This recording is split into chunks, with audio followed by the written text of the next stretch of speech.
Firstly, you can't and definitely should not attempt to open an American plug because there is purposely no easy way of doing so. Unlike with British plugs, you can't simply unscrew them, which perhaps explains the online absence of helpful diagrams. Hello, I'm Laurence Brown and I'm on a quest to uncover all of the memos that Britain and America lost in the pond, and one of those memos pertains to plugs. Not bath plugs, ear plugs, or plugs that would definitely get me demonetized, but AC power plugs. On the face of it, you might find it hard to believe that these little things warrant an entire listicle, but the differences run deeper than just their physical appearance. From the prongs to the voltage to the things you don't see, the difference in British and American plugs has long been a highly charged issue. Pun intended. I often hear concerns over getting the right adapter, not getting electrocuted. And what do these switches on British wall outlets do?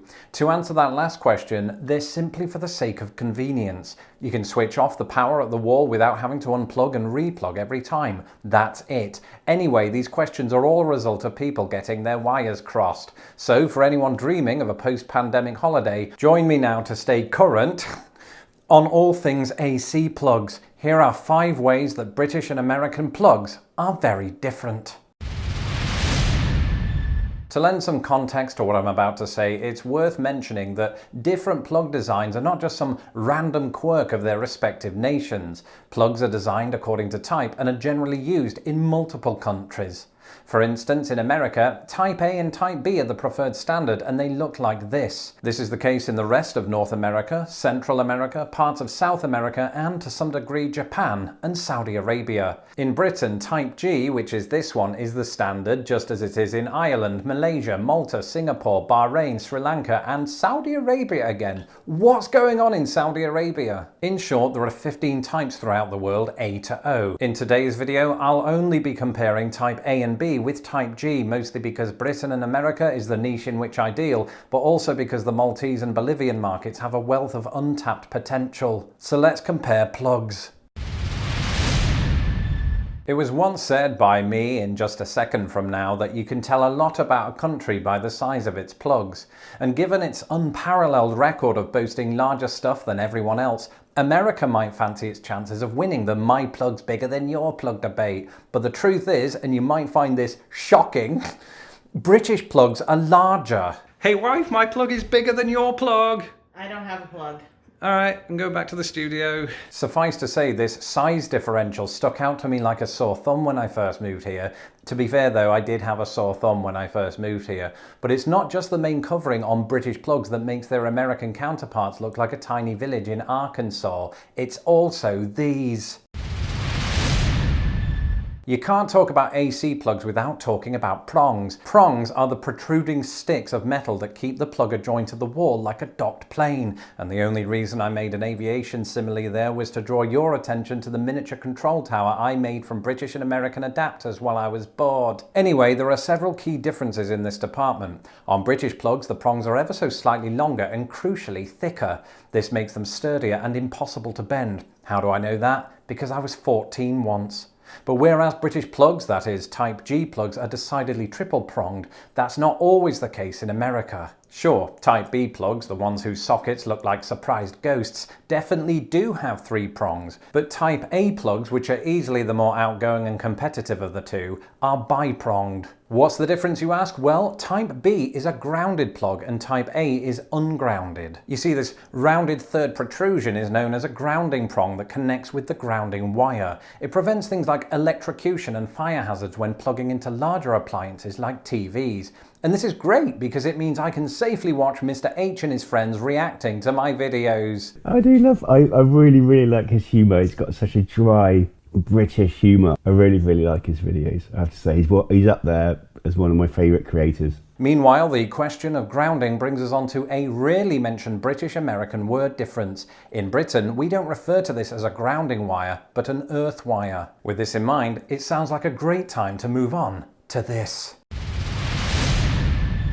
As a child of the British school system, some images will forever be imprinted in my brain. For instance, school uniforms, mangled goalposts and the suspicious signature on my school reports, but I will also forever remember the inside of a UK plug, and not just because of the assembly hall incident of 1988. You see, we did an entire module on alternating current in which we got to dissect a whole plug.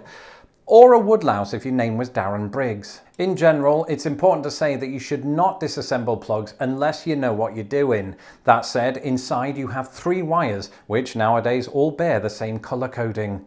The aforementioned earth wire is green and yellow and performs the same duty as the grounding wire in American Type B plugs. Then you have the blue neutral wire, whose purpose it is to shift electricity away from the appliance, and the brown live wire, which does the exact opposite. Together, the live and neutral wires form a complete electric circuit. American Type B plugs contain much the same wiring, except with some caveats. Firstly, you can't and definitely should not attempt to open an American plug because there is purposely no easy way of doing so. Unlike with British plugs, you can't simply unscrew them, which perhaps explains the online absence of helpful diagrams. But from what I can gather, Type B plugs contain a grounding wire, a neutral wire, and, cue word difference number 2, a hot wire, which serves the same function as a live wire. The grounding wire is often green and yellow, just like in Britain, but sometimes it's just green or simply a completely bare copper wire, as in stark bollock naked. The neutral wire is white instead of blue, and the hot wire red or black instead of brown. Due to the manner in which each country feeds the wires into the plug, there's also a difference in how they hang from the wall socket. In Britain, the wire hangs vertically from the plug, thus making it harder to yank from the wall by pulling the cable. And the horizontal connection of American plugs means that you can do this in theory, but it's not recommended. And while we're on the subject of safety, that brings us on to this. One of the biggest concerns for Americans visiting Britain, aside from being forced to eat mushy peas, is the Great British American voltage divide. In Britain, residential voltage is categorised as 230 volts, while it's generally 120 in the US. Moreover, British mains electricity operates on a 50 Hz frequency and America on 60. What does all of this mean? Well, let's just say that you want to use your American laptop in Britain, but it doesn't run on 230 volts, is not dual voltage, or is incompatible with 50 Hz. In that instance, you'll need to run to Toshi Station to pick up some power converters. A power converter will convert the voltage from 230 to the voltage of your laptop. In the event that your power converter doesn't come with a Type G plug adapter, be sure to also pick up one of these. This plug adapter is magic. It allows you to turn your Type A or B American plug into a Type G British plug. If your device does run at 230 volts or is dual voltage, you can use this without a power converter, but do check. For Brits visiting America, the same applies, but in reverse. You'll need the opposite type of adapter so that your British plugs fit into American sockets. A step-down power converter or transformer might also be needed to safely use devices in the US. Both are widely available for Americans and Brits on Amazon. That's it for this episode. Let me know in the comments below whether you've experienced the other countries' plugs, and feel free to add any further observations below. I'm Laurence Brown. Don't forget to follow me on Twitter at LostInThePondUS, and be sure to subscribe to my channel so that my videos don't get lost in the pond. A British-sized plug shout out to my patrons who make these videos possible. If you would like to become a patron of Lost in the Pond, you can do so at patreon.com/lostinthepond. Until the next video, goodbye.